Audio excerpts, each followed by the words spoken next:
Hi everybody, it's Faith here. I know it's been a while, but I have crazy things going on. Been traveling a bit, getting to see my kids that live out of town. But, there's a couple of things I want to talk about. There's a lot of bad stuff going on in this world right now. And people with kids, I feel for the people that have younger children that are in middle school. I hear these things on the news where, there's such a big epidemic with the marijuana gummies. And the bottom line is kids are going to try things, whether we want them to, whether we don't, whether we talk to them about it, whether you don't talk to them about it. Like I said, my kids are older. Some of them have experienced with drugs, some have not. Thank God they outgrew that phase. But, you hear about these kids, and, when my kids were younger, it was just smoking weed, But now they have gummies out there, they have edibles out there, and these kids are bringing them to school, and they look like candy. Some kids don't even realize what they're taking, and they're overdosing on them. And, you really have to talk to your children, and you have to explain to them. And it's a tough subject to talk to them about. I started talking to my kids when they were at a very young age about drugs. And, no parent wants to have that discussion with them, with their children. And no parent wants to admit that, my child is going to try it, or my child has tried it. It doesn't make you a bad parent. Okay, every kid, I shouldn't say every kid, but 99% of kids are going to try it, whether it's peer pressure, whether it's, they just want to experiment, whether they just want to see what it does, they see other kids doing it and they want to see what it's like. But it's scary because kids, they go too far. I heard of two 13-year-old kids overdosing on the gummies, and they didn't even know. They thought they were candy. They didn't even know what they were eating. That scares me. And, I sat my 17-year-old down and I said, hey, look, he's 17. But I still told him, you don't take something unless you buy it from the store. You don't take something from your friends because, the bottom line is these kids, they're probably getting them from their parents. And, yes, it's legal in some states. And, they say, we buy it from a dispensary or we buy it from a store and it's for my back or it's for whatever reason. And I'm not judging people. I personally never liked it. I tried it, didn't like how it made me feel, made me tired, made me hungry. I already am all those, so it's like, why do I need to put something in my body that, And then there's people out there that say, it's natural. I would rather smoke weed for my back than take a pill. And, okay, that's for them, I'm not judging anybody. I know people who smoke weed and, that's fine. That's their decision. But my concern is our children. Our children see what we do. Our children see how we act, what we take. And it's really important that you speak to your children about drugs and the effects that drugs have on them. Their brains are not fully developed yet. And when they put drugs in their system, they're stunting their growth and they're stunting their brain, and they're losing brain cells. And heaven forbid they try harder drugs and they end up dying because of that. There was a big epidemic, and it's still out there with fentanyl. And, these kids, they get these pills off the street. And it's sad to say, but my oldest son, who lives in another state, he lost 10 friends in a matter of 3 months. The guy who was selling the drugs was arrested. But these kids, they thought they were just buying Xanax, and it wasn't. It was laced with fentanyl, and it was so quick. And, those kids, they passed away. And I'm so grateful that my son never got into pills, didn't like them, but it could have been my son.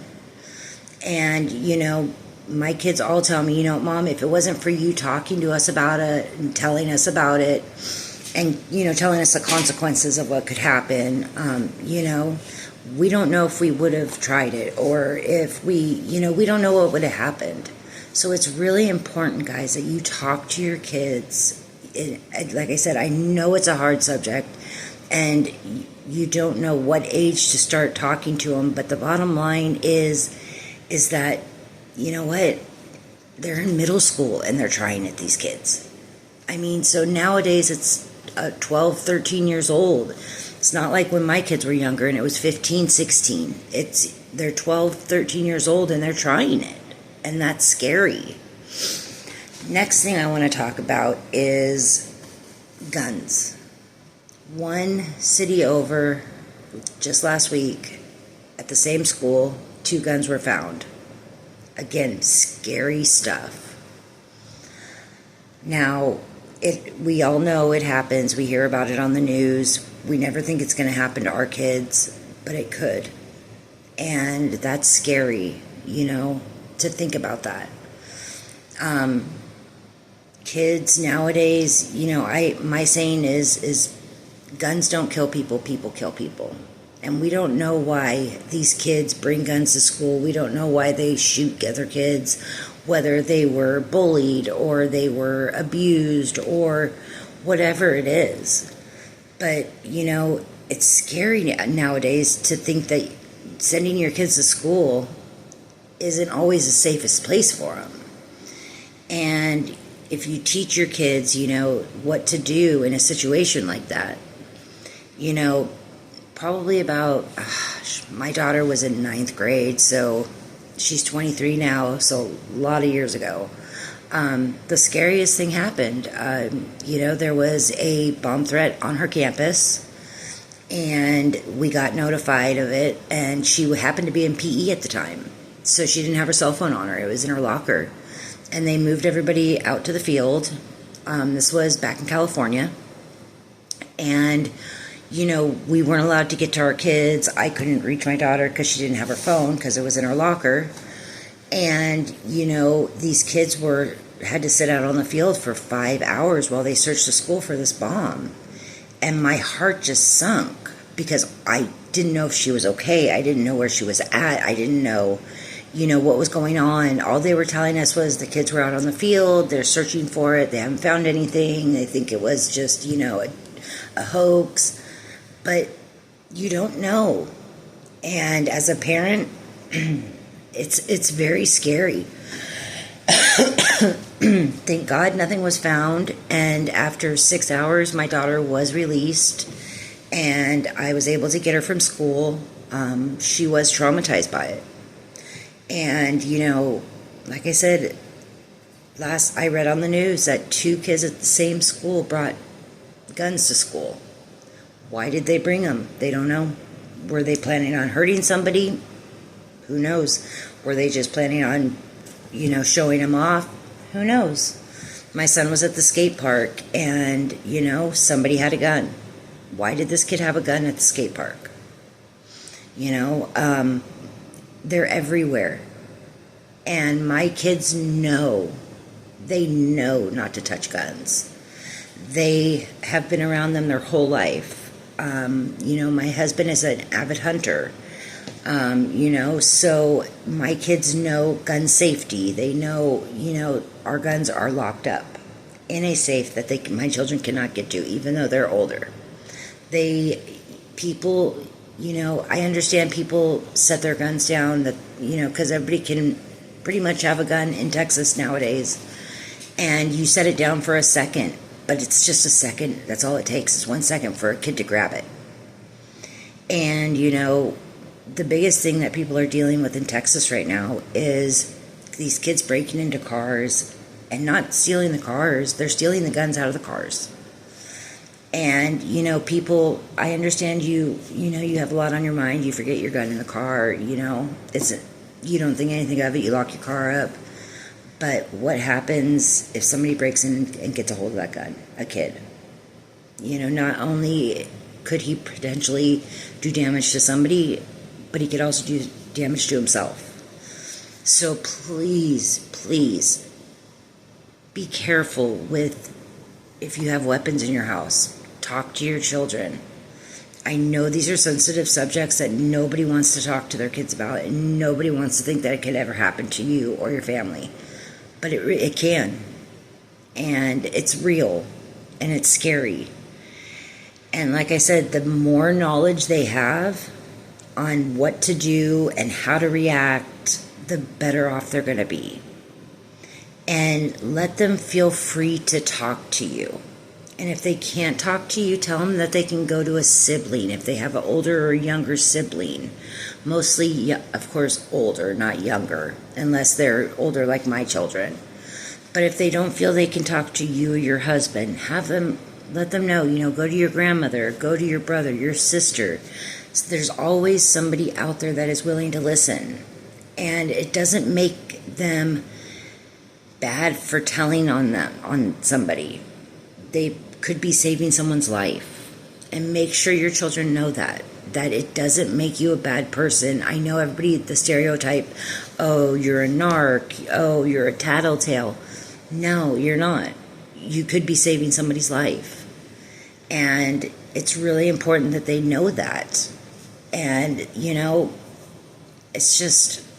it's a scary world out there. It really is. But you have to communicate with your children because it's going on and we can't stop it. And the more that they know, the better off they'll be. And I know a lot of people are not going to agree with what I'm saying. And I'm sorry, but this is the truth. My kids feel like my kids can tell me anything. They come to me and tell me probably more than I want to know half the time. But I'm glad that I have that communication with my kids that they can tell me things. Like the other day when my son said, Mom, this kid had a gun at the skate park. He wasn't afraid I wasn't going to let him go back. He wasn't afraid to tell me. He told me because he was scared of what was going to happen. And, I'm glad that my children feel that they can talk to me because I was able to give him advice and tell him what to do. And yes, I did tell him to, stay away if that kid came around, of course. And, it's not that he's his friend, but I told him if you see him there, it's best is to just get away from him, or come home or whatever it may be. But, I want my kids to feel safe talking to me because they're young. They don't know everything. We don't know everything. And we sure don't know what's going on in school and when, they go to just simple places like the skate park. We don't know all of it. We can't watch our kids 24/7 as much as we'd like to and protect them. We can't. So all we can do is give them the knowledge and the safety that they need to be protected. So I'm sorry that like I said, I'm sorry if you guys don't agree with what I'm talking about, but I just feel very strongly about communicating with your children to keep them safe. So see you soon and leave me comments. I always want to hear from you guys, good or bad.